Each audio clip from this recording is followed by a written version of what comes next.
Welcome to Escape.X History Channel, where we embark on a captivating journey through the annals of time to explore the rich tapestry of human history. From ancient civilizations to modern revolutions, our channel is dedicated to unraveling the intriguing events that have shaped the world we live in today. Before we delve in, please take a moment to like and subscribe to our channel to never miss an update when we post new videos. The Battle of Carrhae, fought in 53 BCE between the Roman Republic and the Parthian Empire, stands as one of the most catastrophic military defeats in Rome's storied history. Led by the ambitious triumvir Crassus, the Roman forces faced off against the skilled Parthian army commanded by Surena. The outcome of this clash not only marked a turning point in Roman military strategy but also left an indelible mark on the Roman psyche. This documentary will delve into the circumstances leading up to the Battle of Carrhae, the unfolding of the conflict, and its lasting repercussions on Rome. In the intricate story of the late Roman Republic's political turmoil, the power dynamics among the triumvirs, Julius Caesar, Pompey, and Crassus, created an atmosphere of intense competition and rivalry. It was against this backdrop that Marcus Licinius Crassus, driven by a fervent ambition to match the military triumphs of his counterparts, turned his attention eastward to the formidable Parthian Empire. The year was 53 BCE, and Crassus embarked on a fateful expedition that would culminate in one of Rome's most infamous military disasters, the Battle of Carrhae. Crassus, a wealthy Roman statesman and general, sought to bolster his political standing and amass personal wealth by conquering Parthia, a realm renowned for its riches. The allure of vast treasures rumored to be within the Parthian Empire fueled Crassus' aspirations, overshadowing considerations of the immense challenges he would soon confront. Assembling a substantial army primarily composed of infantry and supported by a relatively modest cavalry force, Crassus ventured into the heart of the Mesopotamian landscape. However, the success of any military campaign hinges not only on the sheer size of the forces but also on the strategic acumen of its leaders. Unfortunately for Crassus, this critical aspect was sorely lacking in his venture. One glaring weakness in Crassus' ill-fated campaign was the absence of experienced generals within his ranks. Unlike his triumviral counterparts, Julius Caesar and Pompey, Crassus lacked seasoned military leaders who could navigate the complexities of the Parthian terrain and counter the tactics of their formidable adversaries. This deficiency in leadership would prove to be a fatal flaw, as the Roman forces found themselves ill-prepared for the unique challenges presented by the arid expanses of Mesopotamia. Moreover, the Roman troops were not adequately trained or equipped to handle the swift and elusive Parthian cavalry, renowned for their mastery of mounted archery and hit-and-run tactics. The harsh desert conditions further exacerbated the challenges faced by the Roman infantry, sapping their strength and diminishing their effectiveness in the unforgiving environment. The Battle of Carrhae unfolded in 53 BCE as Crassus' forces clashed with the Parthian army led by the skilled generals Surena and Silesis. The Parthians exploited their mobility advantage, launching devastating hit-and-run attacks against the cumbersome Roman infantry. The infamous Parthian shot, a technique involving skilled archers firing arrows while retreating on horseback, wreaked havoc among the Roman ranks. Surena, the Parthian commander, employed unconventional tactics, relying heavily on the famed Parthian horse archers. The Roman infantry, heavily burdened by their armor and unused to the swift and nimble Parthian cavalry, found themselves vulnerable to relentless hit-and-run attacks.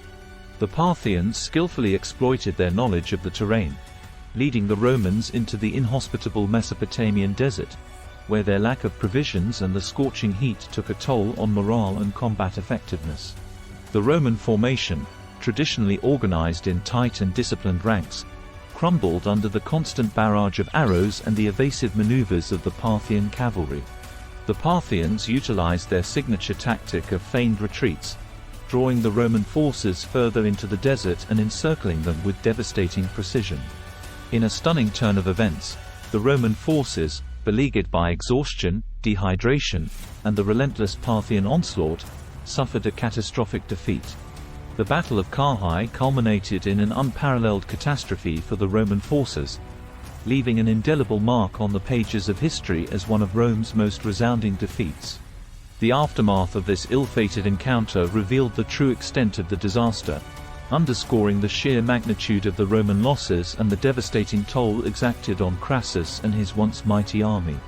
Estimates of the casualties suffered by the Romans in the wake of the Battle of Carrhae are staggering, with some historical accounts suggesting that as much as two-thirds of Crassus's forces were either slaughtered on the battlefield or taken captive by the triumphant Parthians. The scale of this defeat was unprecedented, shaking the very foundations of Roman military pride and showcasing the vulnerabilities inherent in an ill-conceived campaign driven more by hubris than strategic wisdom.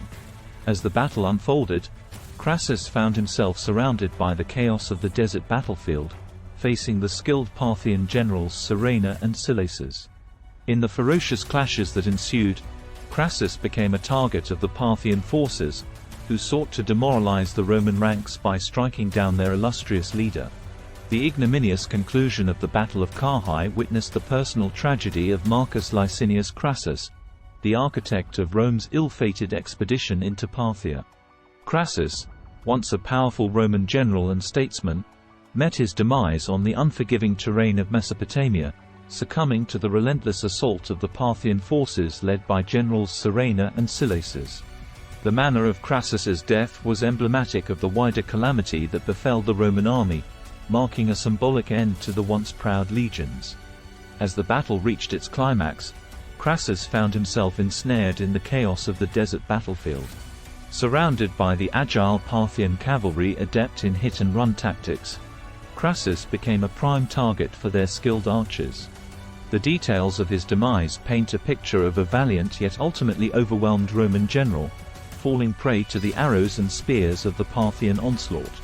Crassus's death, however, was not the sole tragedy on that ill-fated day. A significant portion of the Roman army faced a similarly grim fate, either meeting their end on the battlefield or enduring capture by the triumphant Parthians. The once formidable legions, renowned for their discipline and military prowess, crumbled before the unconventional tactics employed by the Parthian forces. The sheer scale of the Roman losses cast a dark shadow over the reputation of the Roman military, undermining the aura of invincibility that had long surrounded the legions. The Parthians, reveling in their triumph over Rome, sought not only to defeat the Romans on the battlefield but also to humiliate Crassus in death. The accounts of the ultimate insult inflicted upon the fallen Roman general vary, but a particularly chilling narrative emerged, that of molten gold being poured into Crassus's mouth. This macabre act was intended as a symbolic punishment, a condemnation of Crassus's reputed greed and avarice. The pouring of molten gold into Crassus's mouth was more than a grotesque display of cruelty. It was a calculated gesture designed to resonate with the Roman psyche. In Roman culture, the pursuit of wealth was not only a means of personal enrichment but also a source of prestige and political power. By emphasizing Crassus's perceived greed through this gruesome act, the Parthians sought to underscore the moral and spiritual decay they attributed to the Roman leadership. The defeat at Carrhae reverberated far beyond the immediate loss of life and military prestige. The Parthians, triumphant in their mastery of guerrilla tactics and mounted archery, not only decimated the Roman army but also captured a significant number of Roman soldiers, further tarnishing the reputation of the once invincible legions. The Parthians, known for their cunning strategies, dealt a symbolic blow to Roman pride by exploiting the vulnerability of avarice, reputedly pouring molten gold into Crassus's mouth, an act that would forever be remembered as a chilling condemnation of his insatiable greed. The defeat at Carrhae had profound consequences for Rome. The loss of thousands of soldiers and the capture of many more depleted the Roman military's strength in the east.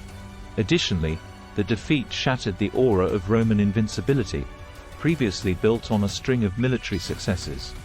The Parthians, on the other hand, gained immense prestige, and their victory at Carrhae became a symbol of the resilience of Eastern powers against the perceived arrogance of Rome. Crassus's ill-fated expedition into Parthia revealed the importance of understanding and adapting to the tactics of unfamiliar adversaries. The defeat at Carrhae had far-reaching consequences, contributing to the disintegration of the Roman Republic and leaving an enduring legacy as Rome's worst military disaster. The repercussions of Carrhae extended beyond the battlefield. In Rome, the defeat fueled internal strife, contributing to the eventual collapse of the First Triumvirate. The power vacuum left by Crassus's death intensified the rivalry between Caesar and Pompey, ultimately leading to the outbreak of the Roman Civil War.